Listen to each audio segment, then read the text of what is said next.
Assalamualaikum warahmatullahi wabarakatuh. Nama saya Ilvan Muhammad Rizky. Di sini saya akan menjelaskan tentang OSI, Open System Interconnection, dan juga beberapa layar-layarnya. Kita mulai dengan OSI. Apa itu OSI? OSI atau Open System Interconnection atau biasa juga disebut dengan OSI layar. Secara umum dapat diartikan sebagai susunan atau kerangka jaringan yang membentuk sebuah model arsitektur jaringan yang di dalamnya dibentuk menjadi 7 lapisan protokol jaringan. Nah, setiap komputer itu dalam jaringan itu memiliki cara komunikasi masing-masing. Misalnya komputer yang mereknya A memiliki bahasa sendiri dan hanya bisa berkomunikasi dengan perangkat lain dengan merek yang sama mungkin. Misalnya seperti remote. Mungkin beberapa remote cuman hanya bisa bekerja dengan TV yang merek dari remote tersebut dan tidak akan bekerja dengan merek TV yang lain gitu. Misalnya Samsung, remote TV-nya Samsung harus sama Samsung, kalau sama Toshiba nggak bakal bisa. Ya, ini hal yang ini juga sama terjadi di sistem jaringan di mana pertukaran informasi antar jaringan itu tidak bisa berjalan dengan baik, sedangkan proses komunikasi dibutuhkan tidak hanya oleh komputer dalam satu jaringan saja. Nah, karena inilah OSI itu ada ya. OSI itu dibentuk oleh ISO International Standard Organization yang berperan menetapkan standar OSI layar tentang protokol komunikasi untuk segala jenis sistem jaringan. Nah, maka OSI layar ini adalah sebuah konsep yang memungkinkan pertukaran informasi terjadi antara berbagai jenis sistem komunikasi komputer dengan menggunakan protokol standar yaitu TCP/IP. Nah, OSI ini memiliki 7 lapisan ya. Tapi iya layar, 7 layar. Layar itu bahasa Indonesianya lapisan. Jadi kita sebut saja 7 layar atau 7 lapisan. Yang pertama adalah physical layer. Yang pertama adalah physical layer. Yang kedua adalah data link layer. Yang ketiga adalah network layer. Kalau bahasa Indonesianya ya physical layer, lapisan fisik. Data link layer, lapisan data link, kayak jalur jaringan, jalur data lagi. Ketiga network layer, lapisan jaringan. Keempat transport layer, lapisan transportasi. Yang kelima session layer, lapisan sesi. Yang keenam presentation layer. Yang ketujuh application layer. Nah, yang pertama kita akan membahas physical layer. Apa itu physical layer? Atau lapisan fisik. Physical layer atau lapisan fisik berfungsi untuk mendefinisikan media transmisi jaringan, metode pensinyalan, sinkronisasi bit, arsitektur jaringan seperti halnya internet atau token ring, topologi jaringan, dan pengabelan. Selain itu, level ini juga mendefinisikan bagaimana network interface card NIC NIC itu suatu perangkat yang membuat komputer kita bisa terhubung ke internet. Soalnya tanpa NIC komputer tidak akan bisa menghubungi ke internet. Begitu juga dengan handphone ini. Pasti ini di dalamnya ada NIC sudah di built-in. Nah, bagaimana NIC itu dapat berinteraksi dengan media atau kabel radio? Kalau ya dulu kan masih bisa dial up itu ya pakai jaringan telepon. Nah, bisa dibilang physical layer ini adalah lapisan paling utama. Tanggung jawab OSI layer ini adalah dalam hal melakukan transmisi terhadap bit data yang tentu saja dilakukan dari layar lapisan pengirim dan ditujukan kepada lapisan physical layer penerima. Nah, di sini juga datanya nanti akan ditransmisikan dengan memakai jenis sinyal yang telah mendukung media fisik. Katakanlah seperti kabel tegangan listrik atau kabel ya fiber. Kalau sekarang dulu kan internet masih pakai koaksial ya yang speedy itu. Frekuensi radio atau juga bisa infrared dan cahaya biasa. Nah, infrared dulu kalau kita punya handphone yang sinit itu kalau transferasi data kita harus di stealkan itu diamin atau HP-nya. Nah, itu teh yang ketika sinyal infrared menyatu itu bagian dari layar fisik yang apa? Yang menghubungkan koneksi itu. Nah, yang kedua adalah data link layer. Data link layer berfungsi untuk menentukan bagaimana bit-bit data dikelompokkan menjadi format yang disebut sebagai frame. Selain itu, pada level ini terjadi koreksi kesalahan, flow control, pengamatan, perangkat keras, seperti halnya media access control, address, MAC address, dan menentukan bagaimana perangkat-perangkat jaringan seperti hub, bridge repeater, dan switch layer 2 beroperasi. Di spesifikasi IE 802 ini ya banyak kan 802.11 PN, AC, AX membagi level ini menjadi dua level anak, yaitu lapisan logical link control dan lapisan media access control. Data link layer ini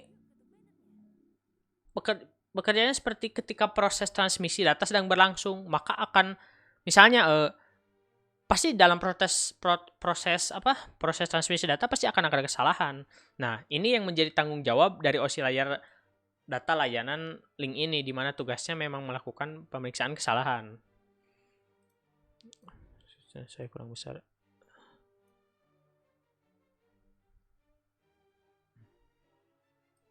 Kesalahan ini. Dalam link layer, urutan OSI juga memiliki tanggung jawab dalam hal membungkus bit hingga membentuk data frame.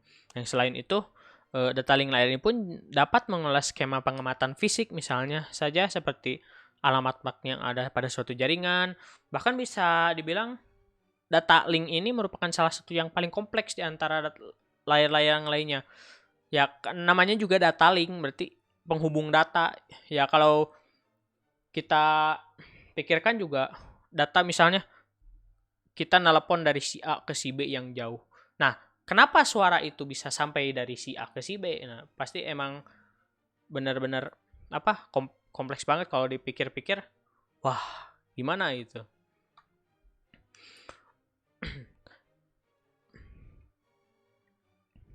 Nah, hal inilah yang menjadi alasan terbaginya data link menjadi dua sublayer, yaitu MAC, Media Access Control, dan juga LLC. Tugas dari MAC sendiri adalah mengendalikan perangkat dari suatu jaringan yang mendapat akses ke medium dan juga izin ketika melakukan transmisi data. Nah, mungkin kalau yang pernah setup WiFi atau gimana, kan ada nih kan. Atau kalau kita hotspot misalnya ke orang, yang di sana ini ada apa? Ada nama MAC address gitu. MAC address. Nah, misalnya di WiFi itu ada daftar blacklist. Yang misalnya WiFi ini, komputer ini tidak boleh nyambung ke sana. Yang blacklistnya itu bukan IP-nya tapi MAC address-nya. Tugas dari MAC sendiri tidak lain adalah mengendalikan perangkat dari suatu jaringan yang mendapat akses ke medium seperti yang tadi saya jelaskan. Bungkus protokol network lain juga melakukan kontrol terhadap pemeriksaan kesalahan.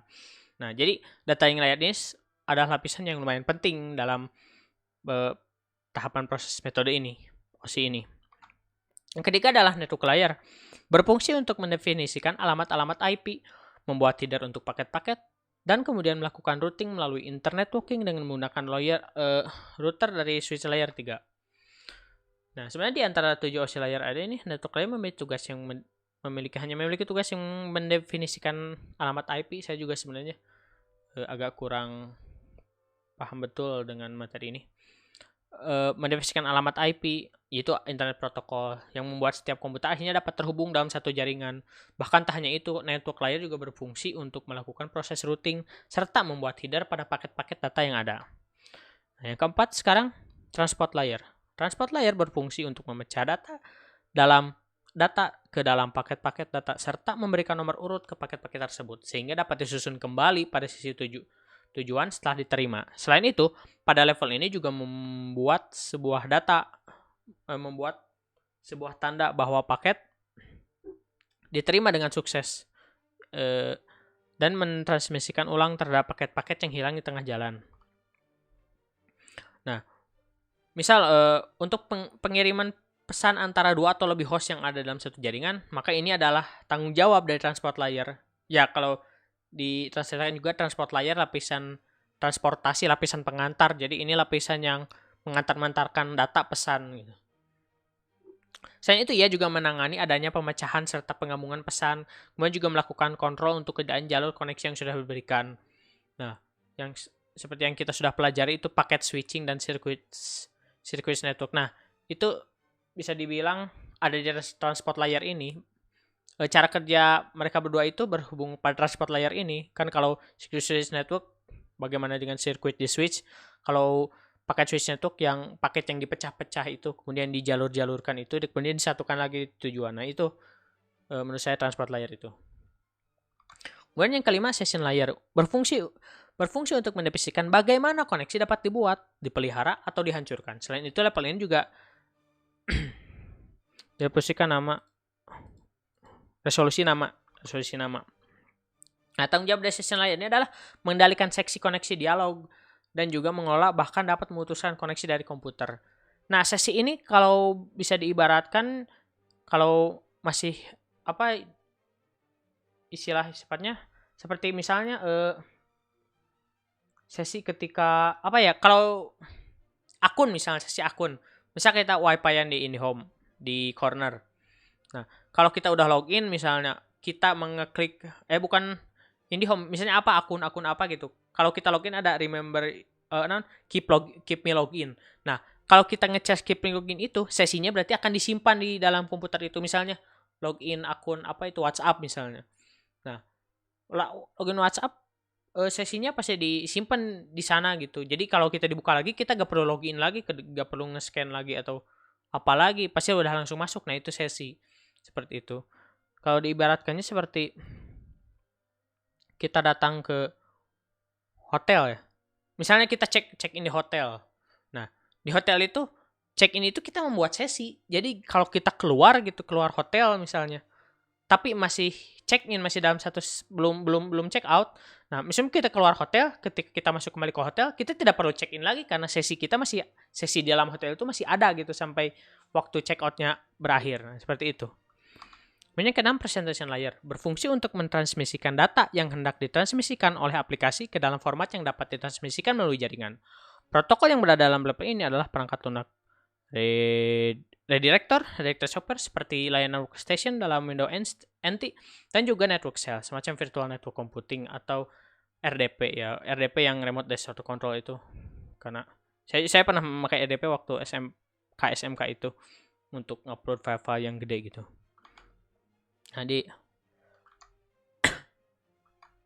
Nah, di presentation layer ini melakukan definisi terhadap sintaks yang dipakai oleh jaringan dalam berkomunikasi, yang merupakan tugas dari presentation layer ini. OSI layer 6 ini juga bertanggung jawab melakukan enkripsi dan juga deskripsi informasi serta data hingga kemudian bisa dipakai di lapisan aplikasi yang lain. Yang ketujuh, selanjutnya application layer yang terakhir. Berfungsi sebagai antarmuka dengan aplikasi dengan fungsionalitas jaringan. Mengatur bagaimana aplikasi dapat mengakses jaringan, dan kemudian membuat pesan-pesan kesalahan. Protokol yang berada dalam lapisan ini adalah HTTP, FTP, SMTP, dan NFS. Berbicara tentang penyedia interface antara protokol jaringan yang sudah ada, maka lapisan ini merupakan tugas aplikasi layer ini yang merupakan lapisan paling atas dari model OSI sebenarnya, dan kerap memberikan layanan yang mana yang dibutuhkan oleh aplikasi. Nah, cara kerja OSI, misalnya cara kerja OSI singkatnya seperti ini ya. Ya karena tadi application layer itu merupakan yang paling atas, yang paling utama. Jadi cara kerja application OSI ini ketika di application layer yang ketujuh. Application layer ini mengirim data ke komputer lain. Kemudian setelah mengirimkan data ke komputer lain, tugas presentation layer ini melakukan konversi. Misal dalam email ya ini. Application layer mengirim data ke komputer lain. Ini implementasinya ya. Cara kerja implementasi. Yang pertama adalah application layer.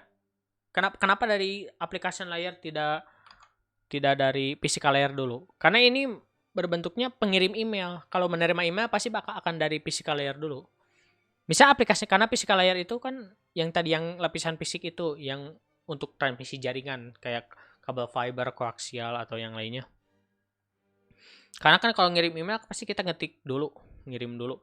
Jadi pasti di aplikasi layer. Aplikasi layer mengirim data komputer lain ketika kita kirim itu. Kemudian presentation layer melakukan konversi email menjadi format jaringan.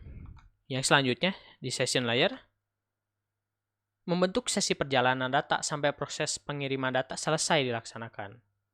Kemudian, transport layer. Transport layer ini mengirim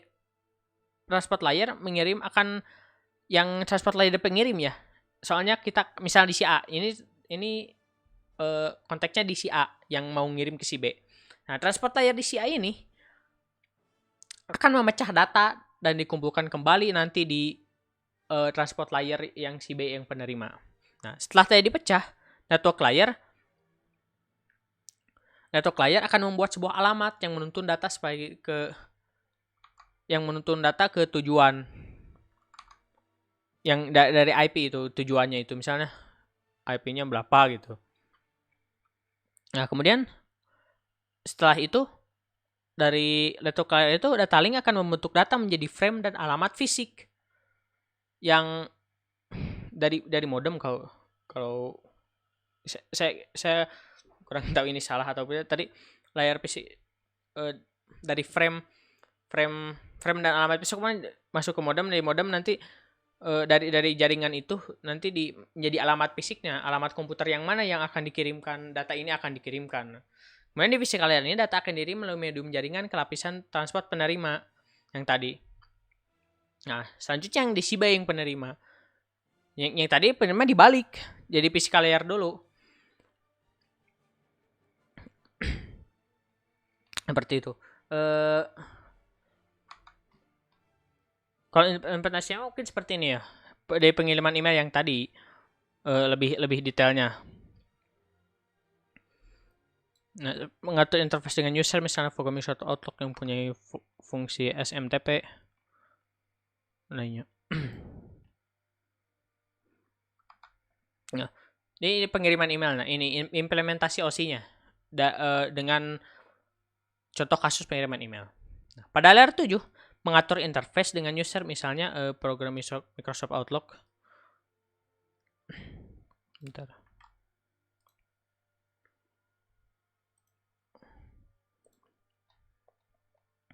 Nah, pengiriman email. Pada layer 7 ya, pengiriman email pasti yang application layer dulu pengirim. Kalau penerima pasti akan physical layer dulu. Nah, seperti yang dijelaskan. Nah, pada layer 7 ketika mengirim email akan sampai di layer 7 yang mengatur interface dengan user misalnya program Microsoft Outlook yang mempunyai fungsi SMTP dan POP3. Setelah itu di layer 6 di presentation layer mengirim email dengan format ASCII atau HTML ya sesuai fungsinya gitu, tergantung fungsinya mau pakai apa. Kemudian di layer 5 session layer dalam menggunakan email kita harus menginstal OS terlebih dahulu untuk membuka komunikasi jaringan. OS, kemudian layer 4, OS membuka SMTP dengan sebuah TCP socket, kemudian protokol terbuka untuk menerima data di server email. Kemudian di layer 3, di layer network, komputer mencari IP address SMTP server dengan melihat routing table yang diberikan OS router. Jika tidak ditemukan, maka akan memberikan pesan yang mungkin invalid atau jalur tidak ditemukan atau jaringan tidak tersedia. Kemudian di layer 2, data link layer. Paket data di IP address dikirimkan oleh Ethernet. Kemudian di layer 1 mengubah paket data menjadi signal elektrik yang ditransformasikan pada kabel UTP Cat5. Nah, di layer 1 ini mulai nih data dari si pengirim email si A ini mulai dijalankan, dikirimkan melalui, kalau yang WiFi itu fiber optik itu ya pasti sekarang pakai fiber optik semua. Nah, kemudian ketika sampai di si B, nah layar itu dibalik. Sama dengan tahapan pengiriman email, namun pada penerimaan email yang pertama sinyal elektrik menumpukkan paket data diterima pada layar 1. Yang tadi physical layer. Kemudian layar 2 paket data diterima dari IP source yang telah dikirimkan melalui Ethernet. Kemudian di layar 3 menerima paket data dari IP address source kemudian membuka header paket. Yang keempat menyusun ulang paket-paket data. Nah, kan yang tadi yang transport layer itu, yang layar 4 itu kalau ya transport layer. Kan tadi yang di pengirim email transport layer itu memecah data untuk dikirimkan.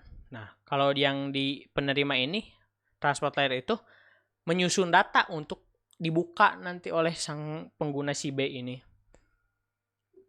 Nah, menyusun ulang paket-paket data memberikan acknowledgement terhadap paket-paket data yang hilang. Kemudian layer 5 menjalin komunikasi dengan jaringan. Kemudian di layer 6, presentation layer, mentransmisikan email yang sebelumnya berformat ASCII sehingga dapat dibaca oleh user. Kemudian tahap terakhir, tahap 7, adalah layer yang merupakan layer aplikasi yang merupakan interface user, di mana email dapat ditampilkan pada aplikasi email. Nah, seperti itu contoh implementasinya OSI dengan kasus email. Nah, mungkin itu dari saya penjelasan mengenai OSI atau Open System Interconnection. Jadi kesimpulannya adalah OSI merupakan sebuah model arsitektur jaringan yang dibentuk dengan 7 lapisan, yaitu physical layer, data link layer, network layer, session layer, presentation layer, application layer, dan application layer. Nah, seperti itu. Terima kasih